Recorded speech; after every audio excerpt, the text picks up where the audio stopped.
안녕하세요. 반갑습니다. 송병기라고 합니다.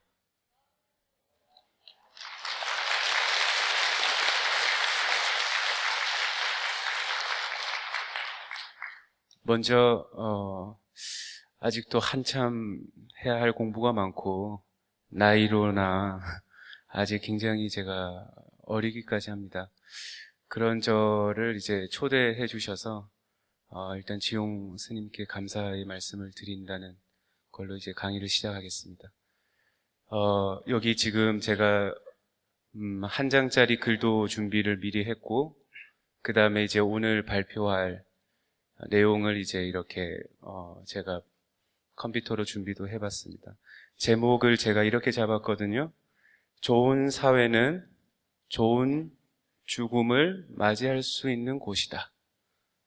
노년, 생의 끝자락과 죽음에 대한 상상력, 이렇게 잡았어요. 맞습니다. 제가 오늘 여러분들과 함께 나누고 싶은 주제는 노년, 그리고 노년에 대한 이야기를 하기 위해서는 우리가 필수적으로 생애 주기상 노인이 생의 끝자락을 살고 있는 존재죠. 그렇기 때문에 생의 끝자락과 또 생의 끝, 즉 죽음도 함께 생각을 해봐야 되는 거죠. 제가 직업이 인류학자예요. 아마 생소하실 겁니다. 제가 한국에서 이제 공부를 하고 살고 있는 게 아니라요. 저는 프랑스 파리에서 살고 있고 고등교육도 거기서 받았습니다. 지금 한국에 온 것은 지금 프랑스와 한국의 노년이 어떻게 다른지, 무엇을 중요하게 생각하는지 이 시기에 비교 문화 연구를 하기 위해서 제가 한국에 잠깐 온 거예요. 조금 있으면 다시 돌아갑니다. 제 직업이 이제 인류학자인데, 인류학이 무엇인가에 대해서 굉장히 짧게 제가 그래도 설명을 해야 될 것 같아요. 한국에서는 인류학이라는 학문이 생소하더라고요. 짧게 요약을 하자면, 인류학은 인문사회과학의 하나로서 지금 여기의 우리와 나를 성찰하고 이해하는 학문입니다. 조금 뭉뚱그려서 이야기를 했는데요. 조금 더 설명하자면 인류학자들은요, 자기가 태어난 사회를 보통은 떠나요. 자기가 태어난 사회를 떠나서 다른 사회로 가서 자기한테 굉장히 익숙했던 가족, 종교, 정치, 경제, 이러한 요소들을 다른 사회에서는 어떤 식으로 인지하고 구성하는지, 나와 타자를 이렇게 왔다 갔다 하면서 이제 성찰하고 연구하면서 결국에는 나를 이해하려고 하는 학문입니다. 불교랑 조금 비슷하죠. 그래서 이제 한마디로 오른쪽에 이걸 이제 이미지를 제가 찾았는데, 한국 대학에서도 인류학을 가르치는 학교가 있죠. 교과서로 쓰는 책이래요. 제목이 참 재밌죠. 낯선 곳에서 나를 만나다. 그러니까 결국에는 낯선 곳에 가지만 부족 사회를 가거나 아니면 저는 이제 프랑스도 가고 또 일본도 가고 하는데, 거기서 결국에는 나를 이해하고 싶은 겁니다. 자, 주제로 다시 돌아오겠습니다. 노인을 이야기한다는 거는 생의 끝자락과 죽음을 이야기해야 되는 겁니다. 근데 지금 한국 사회에서 생의 끝자락을 이야기한다는 것, 죽음을 이야기한다는 것, 굉장히 부정적인 분위기가 있더라고요.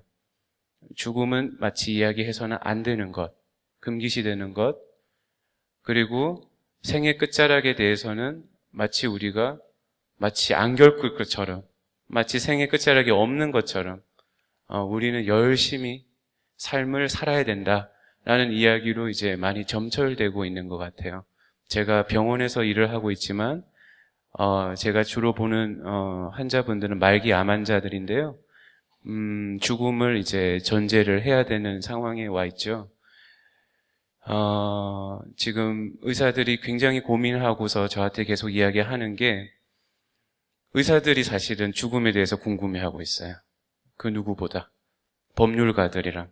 왜 그럴까? 프랑스에서도 그렇거든요. 그래서 제가 사실은 굉장히 어린 나이지만 이 주제로 연구를 하게 된 거는 개인적으로도 저의 할아버지와 할머니도 생각한 것도 있지만, 그리고 나는 어떻게 늙을 것인가, 나의 노후를 생각하는 차원도 있었고, 동시에 제 주변에 있는 동료들, 의사들과 법률가들이 저한테 자문을 했기 때문입니다. 왜 그럴까요?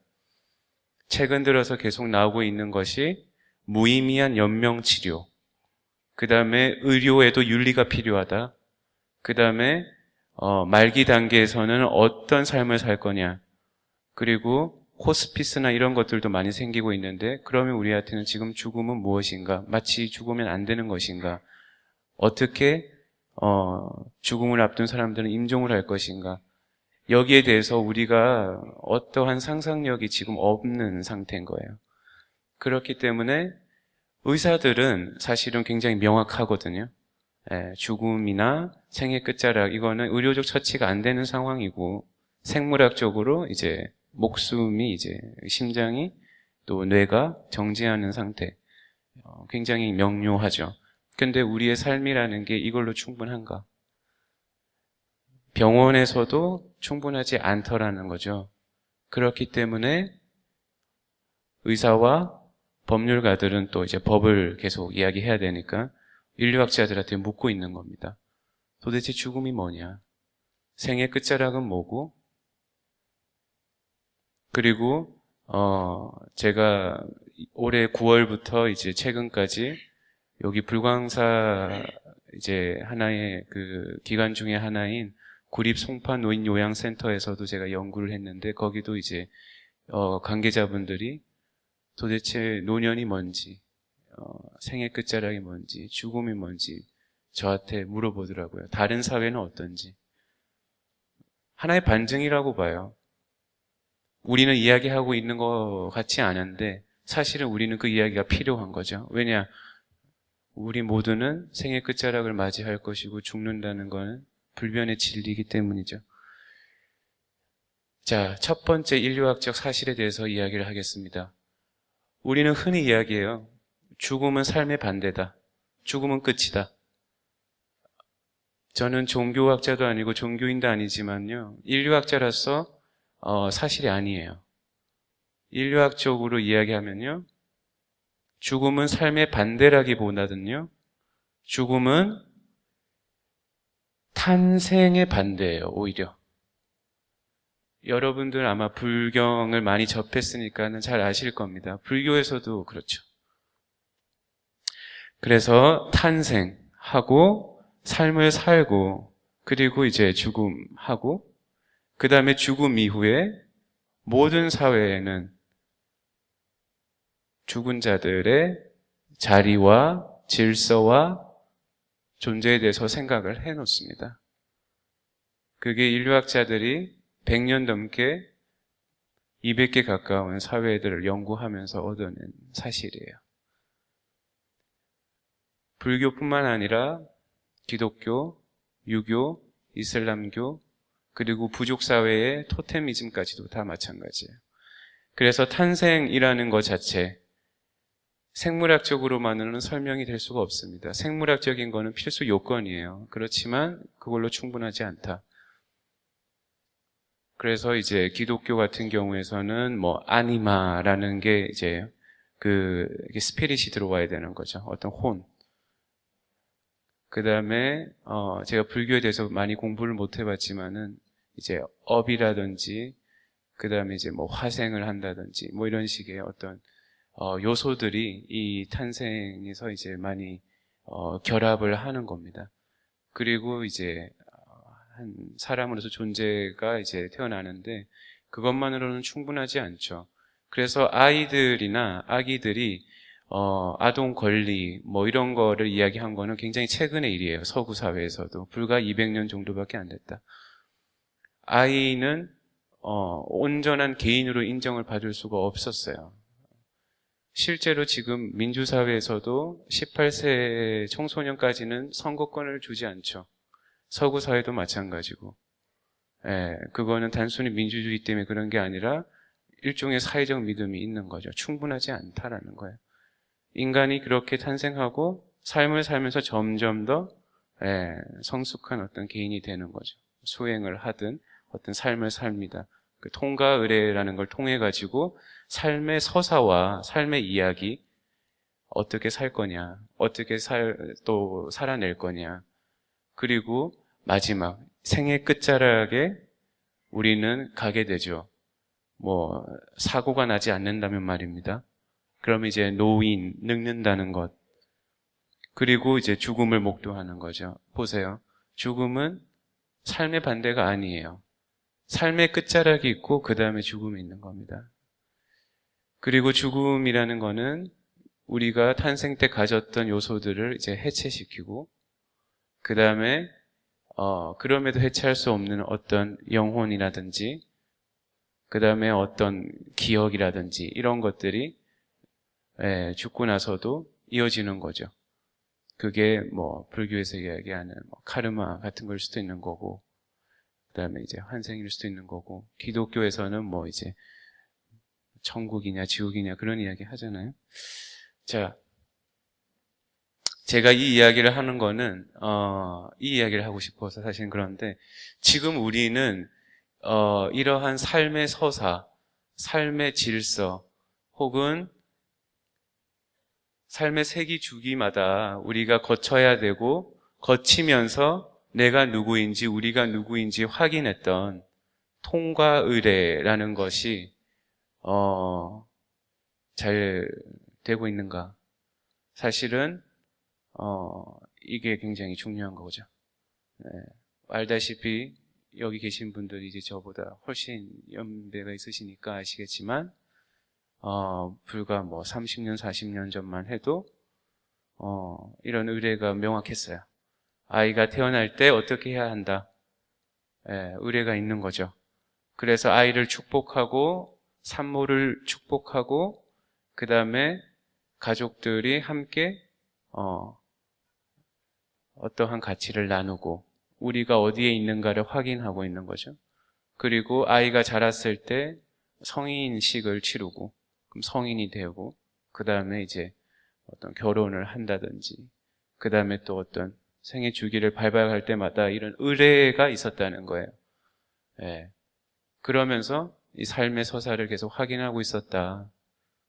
그리고 자연스럽게 죽음이라는 것도 아이가 할머니와 할아버지의 죽음을 보면서 생의 끝자락을 보면서 그 경험을 함께 하면서 나는 어떻게 살 것인가를 고민하고 죽음이라는 게 삶에서 배제되어야 될 것이 아니라 노년과 생의 끝자락과 죽음과 삶은 하나라는 것을 학습할 수 있는 시간과 공간이 우리에게 주어졌었어요. 근데 지금 우리는 이러한 서사와 의례가 잘 돌아가고 있는가? 아마도 회의적일 것 같아요. 제 개인적으로는 조금 회의적이거든요. 잘 안 되더라. 이런 게 굉장히 해체됐거나 부유해졌어요.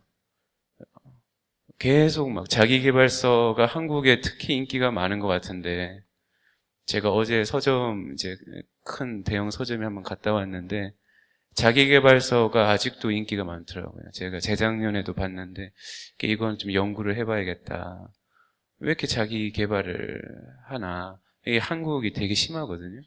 막 계속 미치라고 그러고 그 다음에 30대 해야 하는 어떤 것 이렇게 이렇게 무조건 해야 할 것 같고 열심히 개발을 해야 되는 것 같은데 거기에 대해서 진짜 어떤 삶의 성찰이 있는가?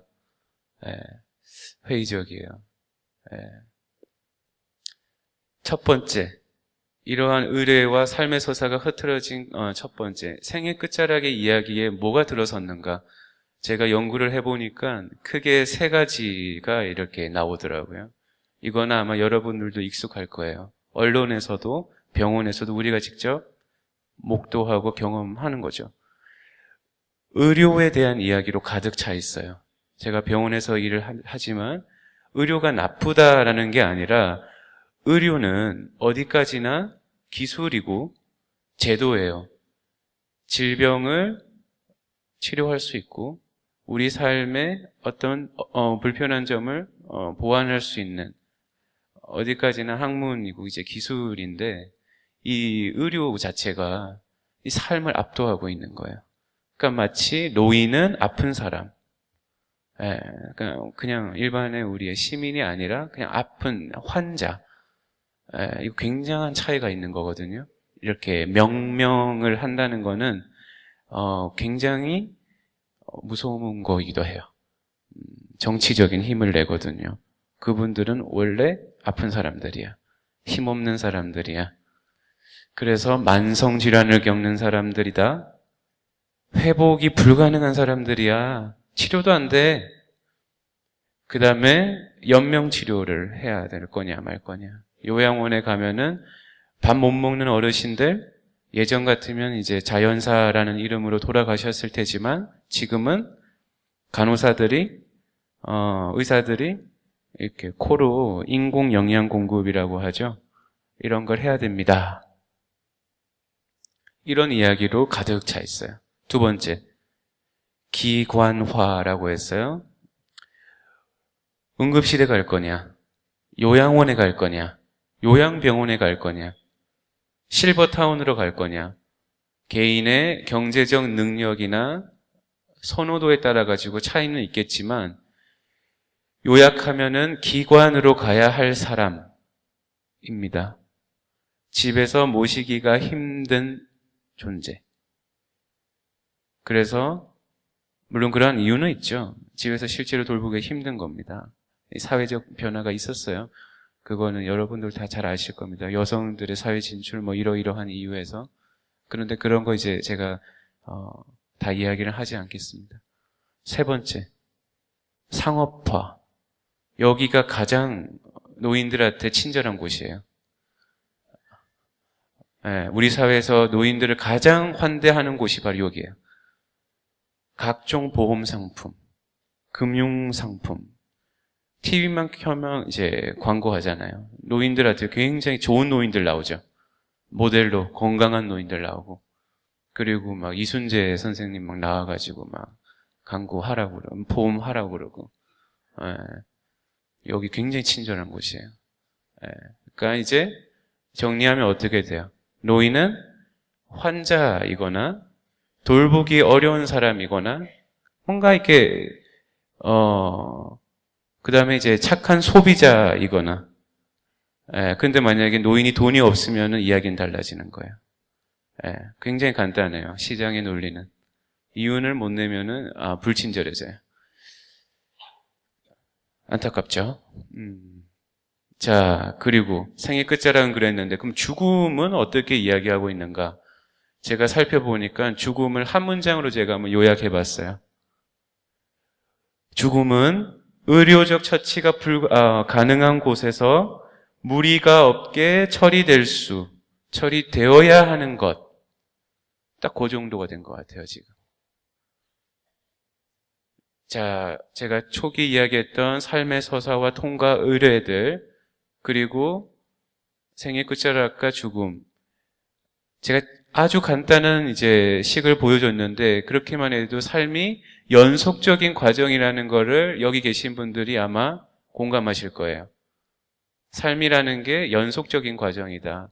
그러니까 절대 삶은 대박도 될 수도 없고, 한탕도 될 수가 없다. 연속적인 사건과 우연과 해프닝과 계획과 이런 것들의 연속이다. 근데 지금 생애 끝자락이 이렇게 의료화되고 기관화되고 상업화되고 그러면서 이제 노년의 삶 그리고 죽음이 마치 처리되어야 되는 것.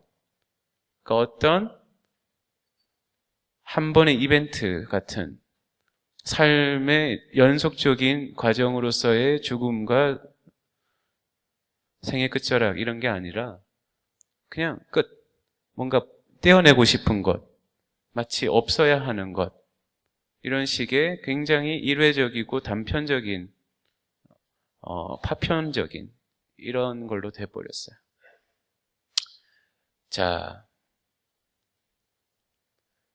저는 이제 인류학자들은 통계를 그렇게 신뢰하지 않아요. 통계를 막 내잖아요. 그래서 몇 명이 뭘 했고, 뭐, 한국 사람들은 어떻게 생각하고. 근데 통계에는 함정이 있죠. 숫자가 놓치는 함정이 있어요. 진짜 그 사람들이 어떤 삶을 살고 있는지 이 삶의 맥락을 놓치기 쉬운. 그래서 통계가 굉장히 유용할 때가 있지만 동시에 통계만으로는 안 된다. 그래서 인류학자들은 직접 현장으로 들어갑니다. 그분들이 진짜 어떻게 살고 있는지, 어떤 생각을 하고 있는지 만나요. 그분들과 대화를 하고 그분들의 이야기를 들어봐요. 그러면 제가 요약을 해보면 가장 많이 나온 이야기가 노년이 끔찍하다. 끔찍하다는 거예요. 노년이 왜 끔찍하냐. 얼핏 생각하면은 아까 전에 이야기했던 아픈 사람이고 뭐 기관으로 보내야 되는 거고 돌보기가 너무 힘들고 그런 이야기를 하니까. 근데 가만히 한번 생각해 보자고요. 노년이 질병 그 자체 때문에 끔찍하다고 이야기가 되고 있는 건가요?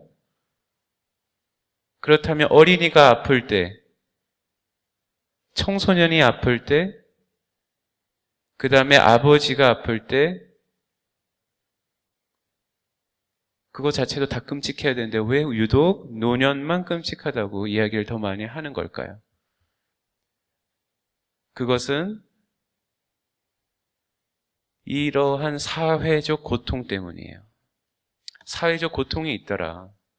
어떤 고통인가 봤더니 노인으로 산다는 것과 노인을 돌본다는 것을 둘러싼 사회적 차원이 전부 다 은폐가 되어 있고 모든 것이 개인의 몫으로 남겨져 있어요. 지금 개인의 몫으로 남겨진 고통, 말하기 어려운 고통을 경험하기 때문에 노년이 끔찍하다라고 말씀을 하시는 겁니다. 그러니까 노인을 사는 것과 노인을 돌볼 때 우리가 겪게 되는 경험들 자체가 끔찍하기 때문에 노년이 끔찍하다고 이야기가 되는 거지, 노년 그 자체, 노인 그 자체, 질병 그 자체가 끔찍한 게 아니라는 거예요. 물론 그걸일 수도 있지만은 그게 다가 아니다. 자, 그러면 도대체 어떤 식으로 경험을 하고 있길래 이렇게 이야기하는 걸까요? 제가 구립 송파 노인 요양원에 가서 인터뷰를 해봤습니다.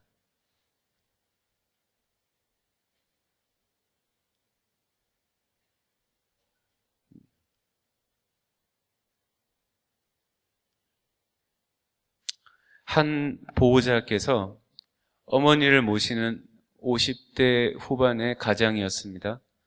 저한테 이 말씀을 하셨어요. 처음부터 끝까지. 여기 오기까지 정말로 힘들었어요. 너무 힘들었다는 거예요. 이게 무슨 말일까? 어머니를 여기에 모시는 데까지 너무 힘들었어요. 그래서 제가 어머니를 어떻게 모셨는데요? 어머니는 어떻게 해서 여기까지 오게 되셨습니까? 해서 경로를 한번 추적해 봤습니다. 그랬더니 이렇게 나왔어요. 처음에는 어머니가 홀로 집에서 사셨다는 거예요. 홀로 밥도 먹고 화장실도 가고 생활을 하셨대요. 독거 노인처럼. 그래도 가족이 있지만 어쨌든 혼자 살았던 거죠. 그런데 어머니가 어떤 만성질환이 좀 심해지는 거예요. 관절이 많이 아프고 혈압도 올라가고 그러면서 이제 어떤 이벤트가 있었던 거죠. 그래서 자식들은 요양병원, 아니 그냥 병원으로 일단 옮겼어요. 근데 병원에서 노인은 만성질환을 겪는 환자들은 특히나 관심이 별로 없습니다, 여러분. 대형 병원일수록 더 심하죠. 대형 병원들이 가장 관심 있는 환자는 치료하기 힘든 질병, 난치병, 그 다음에 굉장히 특이한 케이스, 이런 게 관심의 대상이에요. 그러면은 담당 교수가 레지던트를 간호사들 막 다 불러요. 교육을 하죠. 이거 봐 이러면서. 근데 적극적으로 치료가 될 수 없는 환자, 치료를 좀 하는데도 이게 이전으로 돌아갈 수가 없어요. 이전의 일생으로 돌아갈 수 없는 환자, 이런 사람들은 별로 관심이 될 수가 없는 거예요. 애매하죠. 근데 이 애매한 카테고리에 들어오는 사람이 누구냐? 노인이잖아요. 그러니까 어떻게 해요? 대형 병원에서 우리가 더 이상 해줄 게 없다? 요양병원으로, 집 근처에 있는 요양병원으로 가시라. 그렇게 이야기를 하잖아요. 요양병원에 가는데 요양병원에 모셨다는 거예요. 그래가지고 요양병원에 모셨는데 그래도 이틀에 한 번꼴로 굉장히 열심히 효자 효녀였어요. 자식들이 이틀이든 하루에도 막 이제 점심시간에 가가지고 일을 하는데도 불구하고 어머니를 계속 이렇게 돌봄을 했던 건데 저녁에는 있을 수는 없잖아요. 그리고 이제 일이 있을 수도 있고 이러니까 대부분의 시간을 보내지는 못하고 간병인과 함께 지내잖아요. 간병인을 이제 지내는데 비용이 엄청 비싸죠. 그래서 이제 한 방에 이 공간에 이제 어머니를 이렇게 6개가 있는 침대에 이제 모셨다는 거예요. 그래서 그 6명을 한 명의 간병인이 돌보는 그런 이제 시스템. 그래서 간병비만 한 달에 90만 원을 냈다는 거죠. 병원비 따로 내고. 그래서 한 달에 한 170만 원 정도를 다 냈다는 거예요. 그러면서도 이제 본인은 식사 수발하고 계속 돌보고. 그래서 될 줄 알았는데 어머니가 간병인이 이렇게 가까이 오면은 이렇게 막 놀래더라는 거예요. 막 이렇게. 그래서 이제 아들이 이제 이야기를 했대요. 왜 그러냐. 그러니까 어머니는 그냥 계속 집에 가고 싶다고 이렇게 이야기를 했다는 거예요.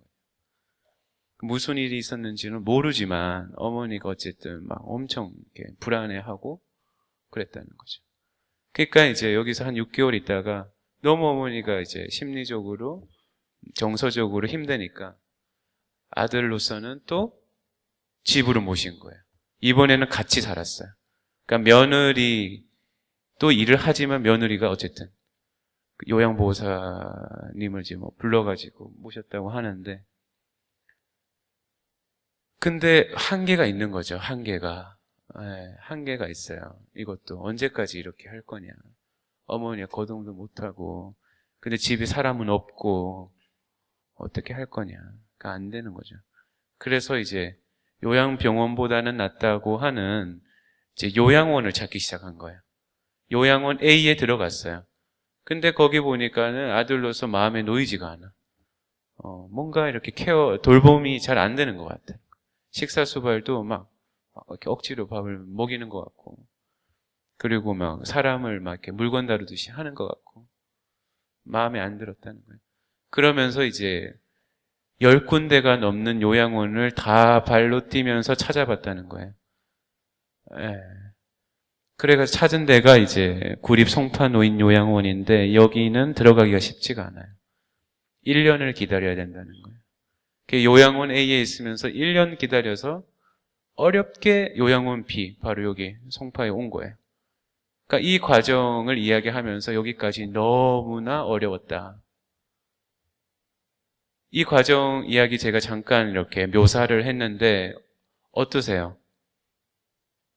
TV를 봐야 되고 아는 사람 이야기를 들어야 되고 소문 들어야 되고 인터넷 검색 다 해봐야 되고 실비보험이랑 사보험 도움 받아야 되고 발품 팔아야 되고 가족이랑 친지의 돈, 시간, 공간 이거 다 활용해서 이 과정을 거치는 거예요.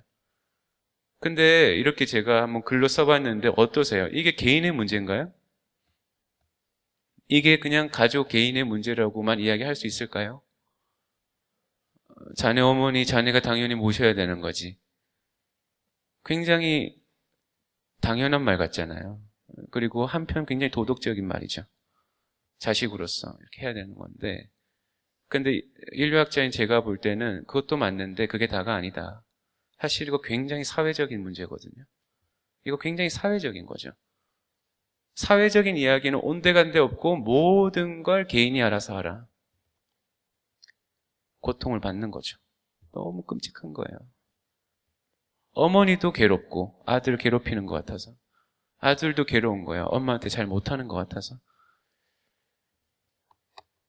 한국은 제가 프랑스랑 이렇게 비교를 해보니까 저는 가치 판단 자체를 그렇게 좋아하는 사람은 아니에요. 인류학자들은 가치 판단을 중단해야 돼요. 연구를 하려면. 프랑스가 좋다, 한국이 나쁘다 이 이야기가 아니라 다른 점을 좀 찾는데 차이점의 하나가 뭐냐면 복지에 대한 이야기인데 이 복지 정책이라는 거는 두 나라 다 갖고 있어요. 근데 정책에도 철학이라는 게 필요합니다. 어떤 철학에 기반한 정책인가 이거가 파급력이 결과가 엄청나게 달라져요. 프랑스 같은 경우는 일단 보편적 복지예요. 그리고 사회가 책임진다. 그러니까 아이도 사회가 키운다. 그리고 대학도 무상교육을 시키겠다. 국가가 공부시키겠다. 대신에 공부 열심히 해야 된다. 대신에 세금을 좀 많이 내라. 사회가 합의를 한 거고 200년 동안 넘으면서 한국 같은 경우에는 그 합의를 할 시간은 없었던 것 같아요. 너무 바빴죠. 그러면서 경제 성장 같은 거 이야기 많이 했잖아요. 지난 우리가 40년 동안. 그러면서 복지 정책을 어떻게 구성했는가 제가 살펴보니까 한국의 복지는 한마디로 요약하면 가족 복지예요. 복지 정책을 사회가 같이 하는 게 아니라 정책으로 같이 가는 게 아니라 가족이 알아서 해야 돼요. 가족 복지예요. 가족 복지. 근데 문제는 뭐냐면 이걸 우리가 너무나도 당연하게 생각하고 있다는 거죠. 그러니까 열심히 알아서 해야 돼요. 가족 복지인데 아까 전에 그런 사례가 나오는 거죠. 네, 개인이 알아서 해야 되는 거예요. 개인 돈 있으면 더 잘하고 못하면 못하고. 근데 보세요. 이게 이제 사회적인 문제라고 제가 이야기했어요. 두 번째, 안 돼요. 이제 더 이상은. 한국은. 인구학적으로 안 돼요. 인류학이 아니라. 왜냐? 우리가 생각하는 정상적이고 간습적으로 정상적이고 표준이라고 생각하는 가족, 4인 가족을 이야기하죠. 우리가 보통. 부부와 자녀로 구성된 가족을 우리가 정상이라고 생각하잖아요. 근데 통계를 보면요. 통계청이 발표한 통계를 보면 이 4인 가구가 굉장히 소수예요. 한국이. 4인 가구 많을 것 같은데 아니에요. 한국이 지금 가장 많은 가구의 형태는 1인 가구입니다. 그리고 1인 가구나 2인 가구예요. 그리고 우리가 1인 가구라고 하면은 TV에서 이야기하는 뭐 굉장히 화려한 싱글, 뭐 30대, 뭐 굉장히 잘 나가는 뭐 40대, 싱글 이렇게 이야기할 것 같은데 통계를 보면 1인 가구와 2인 가구가 가장 많은 곳은 60대 이상입니다. 젊은 층이 아니라 노년층이에요. 사별가족 다 포함해가지고. 근데 더 암울한 뉴스는 뭐냐면 2035년도 통계청이 발표한 2035년 한국의 인구는 1인 가구와 2인 가구가 60%가 넘어가요. 근데 우리가 이야기하는 4인 가구는 9%에 머무르요. 그럼 다시 이야기하면 한국이 그렇게 가족 복지를 해왔는데 이제는 물리적으로도 안 된다는 거예요. 사회 정책 이전은 이제 물리적으로도 가족, 우리가 이야기하는 그런 가족이 없다. 애도 안 놓잖아요. 결혼도 안 하고. 어떻게 할 거냐. 여기서 우리는 같이 고민을 해봐야 되는 거예요. 저는 답을 몰라요. 이거는 여기 사는 사회 구성원들이 같이 토론을 해봐야 되는 거예요. 두 번째, 사회적 고통 이야기를 좀 더 해볼게요. 요양원에서 노인들이 어떻게 사는지, 어르신들이 어떻게 사는지 제가 봤어요. 일과를 쫙 이렇게 따라가 봤어요. 아침부터 점심, 저녁 어떻게 하는지.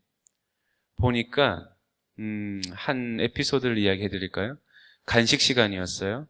간식 시간에 팥죽을 다 드시는 거예요. 팥죽. 어르신들 팥죽 좋아하시는 것 같죠? 근데 제 옆에 한 어르신이 귓속말로 그래요. 할머니였는데 경상도에서 오신 분이었어요. 아이고 이놈의 팥죽 지겨워 죽겠다 그러는 거예요. 왜 우리는 할머니들이 다 팥죽 좋아한다고 생각할까요? 그러면서 제가 그랬어요. 그러면 할머니 뭐 좋아하시는데요? 그러니까 할머니가 아이고 나는 딸기 좋아한다 아이가. 그래서 제가 되게 무지해가지고 어리죠. 이렇게 말했어요. 그럼 딸기 드시면 되죠. 그러니까 할머니가 아이고 이놈아 소나 여기서는 딸기 먹으면 안 돼. 여기서 그러면 하면 안 돼. 이렇게. 그러면 안 된다는 거예요.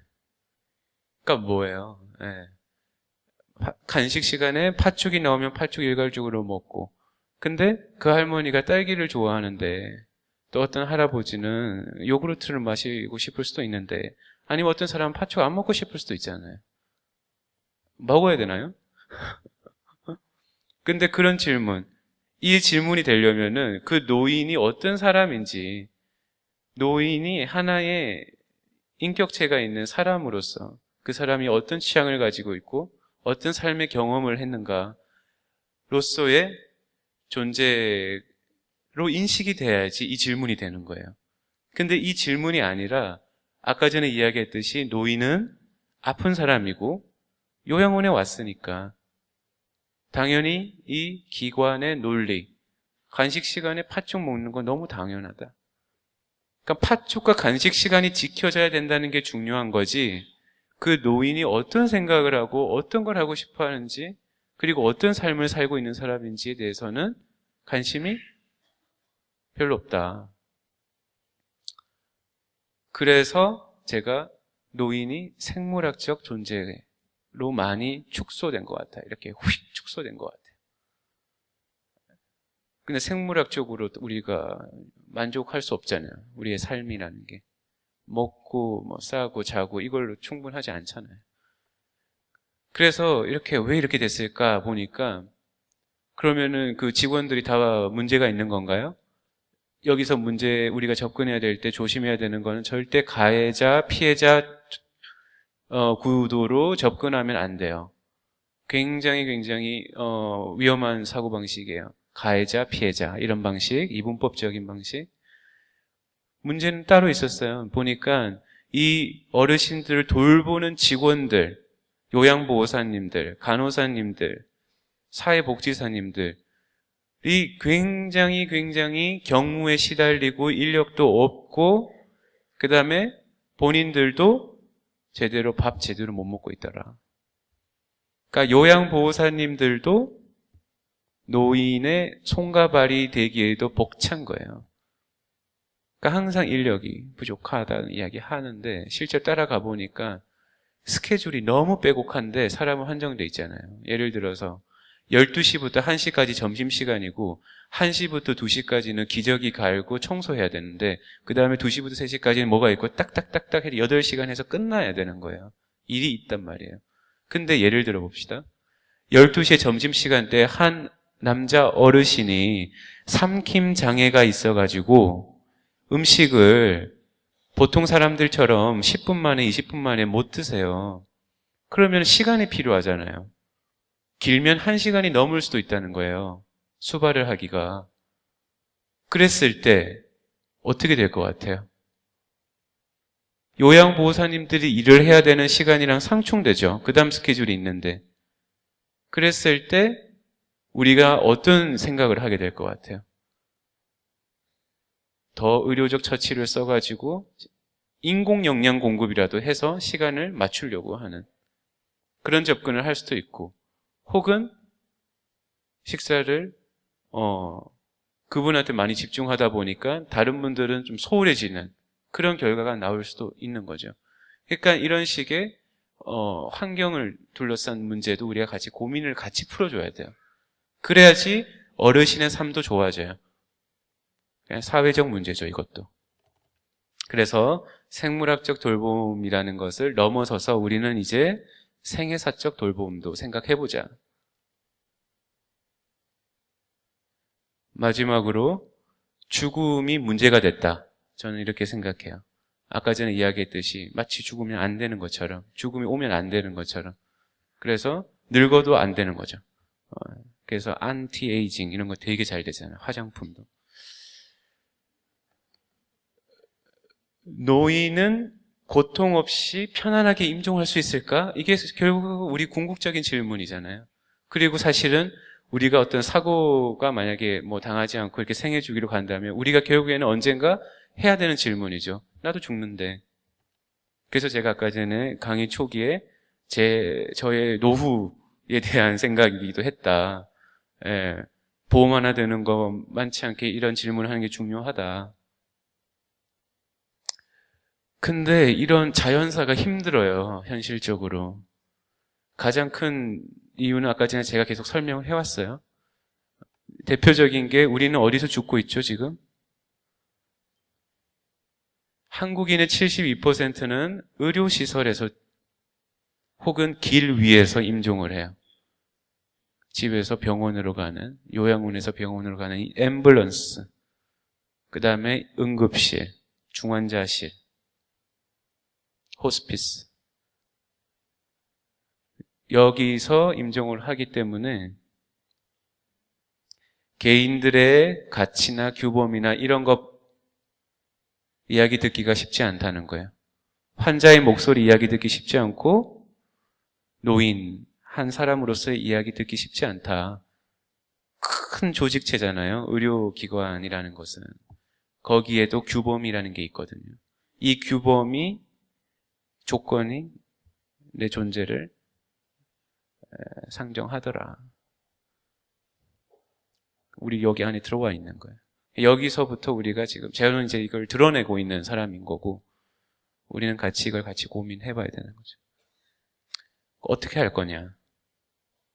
그래서 어쩌자는 거냐?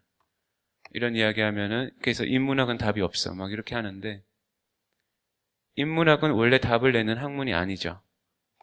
인문학의 가치는 좋은 질문을 하는 거예요. 좋은 질문이 있어야지 좋은 해결 방안도 찾을 수 있는 거죠. 어떻게 문제를 볼 거냐? 어떤 질문을 할 거냐? 그래서 다시 돌아와서 오늘의 강의의 제목이기도 한 노년의 생애 끝자락과 죽음에 대한 상상력이 필요하다라고 저는 결론을 내리고 싶어요. 상상력. 상상력이라는 단어는 굉장히 중요하다고 생각해요. 어린아이들만 상상력이 있는 게 아니에요. 상상하는 게 아니에요. 인간의 존재 자체가 직접 경험에서 습득되는 아주 구체적인 차원, 그리고 불가능하지만 그래도 가능한 상상의 차원, 이 두 가지에 끊어질 수 없는 연속이라고 봐요. 그렇지 않으면 우리 여기 있을 이유가 없죠. 왜 종교가 있죠? 예. 자, 이 상상을 하기 위해서 전제는 생애 끝자락에도 삶이 있다는 사실을 먼저 지각을 해야 할 것 같아요. 반복하지만 죽음은 삶의 반대가 아니에요. 삶의 끝자락과 죽음 같이 연속적으로 우리가 고민을 해봐야 되는 겁니다. 삶 자체를 생각해봐야 돼요. 거기에도 삶이 있어요. 의료적인 이야기 이런 걸로 점철되어 있는 게 아니라 거기도 삶이 있거든요. 그 삶이 뭐냐? 자, 방법적인 이야기 해볼게요. 간단해요. 우리가 수다를 많이 떨면 돼요. 출산에 대한 이야기 우리 굉장히 이야기 잘하죠. 아이한테 어떻게 하는 게 좋아? 산모는 어떻게 하는 게 좋아? 결혼은 어떻게 하는 게 좋아? 이렇게 해야지 저렇게 해야지. 책 안 봐도 주변에서 들을 수 있는 이야기 엄청 많다는 거예요. 그렇죠? 풍부한 거예요. 상상력이. 두 번째, 아이들 교육. 한국 최고죠. 말할 필요가 없고, 결혼에 대한 이야기 말할 필요 없고, 드라마에서 많이 하고 있죠. 그 다음에 은퇴에 대한 이야기, 은퇴, 이것도 충분히 하고 있는데 잘 안 되고 있는 이야기가 바로 이거예요. 생애 끝자락과 죽음, 임종에 대한 이야기는 아무도 안 하려고 그러는 거예요. 우리 이거 다 해야 되잖아요. 이게 불경한 게 아니라 불경하게 만든 거예요. 자연스러운 과정이었다. 이 이야기를 해봐야 된다는 거죠. 어떻게 난 늙을 거냐? 어떻게 임종할 거냐? 의료의 기술을 부정하자는 이야기가 아니라 의료의 기술은 보완적인 부분, 삶이 중심이지 의료가 중심이 아니잖아요. 그걸 놓고 그거를 갑자기 우리가 뭐 탈피할 수는 없으니 요양원 가지 말자는 게 아니라 요양원 가되 그래도 노인을 생각해, 우리 삶을 생각해 보자는 거고. 그 다음에 돈으로 다 하지 말자. 돈으로 하고 제도로 다 계속 그렇게 머리를 쓰다 보면은 결과적으로 삶이 증발해 버리는 거예요. 지금처럼. 이게 부작용인 거거든요. 마치 돈으로 다 살 수 있을 것처럼.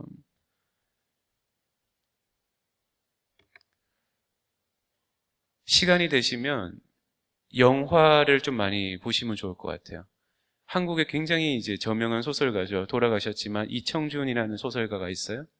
이청준 소설가가 쓴 소설 중에 축제라는 소설이 있죠. 임권택 감독님께서 영화로 만드셨어요. 한번 보시면 다들 공감하실 거예요. 연속적인 삶이라는 게, 그리고 생애 끝자락과 임종이 한국 사회에서 어떤 식으로 있었냐, 없었던 게 아니에요. 우리 다 가지고 있었던 거예요. 상상력이 굉장히 풍부했었어요. 네. 그 다음에 최근에 제가 본 영화는 일본 영화였는데 소년 그리고 바다, 이런 영화도 있었어요.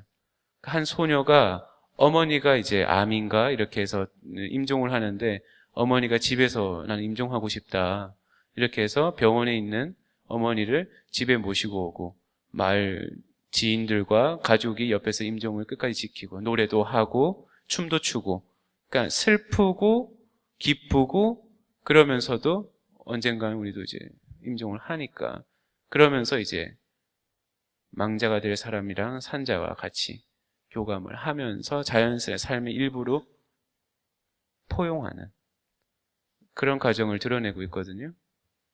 그 다음에 이제 제가 얼마 전에 그 시사회에 갔다 왔는데 12월 4일 날에 목숨이라는 다큐멘터리가 이제 개봉을 해요. 이거는 이제 한 호스피스에서 말기 암 환자들에 대한 영화인데, 호스피스가 중요하다 이 이야기보다는 말기 암 환자들의 그 삶을 통해 가지고 생의 끝자락과 죽음을 성찰하게 하는 영화예요. 그러니까 다시 우리는 제발 삶을 의료적인 거나 돈으로 좀 축소시키지 말고 그거를 살리두되 삶을 지탱하는 하나의 도구로서 이용하자. 삶은 우리가 계속 이야기하면서 뭐가 중요한지 찾아야 된다. 그 삶의 상상력이 우리한테는 있다.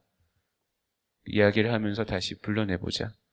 그래서 저는 병원이 더 발달해야 된다, 보험이 더 좋아져야 된다, 이 이야기보다는 우리한테 지금 필요한 거는 좋은 임종의 문화, 어떤 의례를 우리가 만들어낼 건가. 대단한 게 아니더라도 아까 전에 제가 영화에서 잠깐 언급했지만 그런 식의 이야기들을 좀 해줘야 되는 거고, 그 다음에 모든 걸 개인적으로 풀려고 하면 안 된다. 그래서 우리가 좀 더 사회 정책이 내는 거에도 관심을 좀 가져야 된다. 여기까지 하겠습니다. 감사합니다.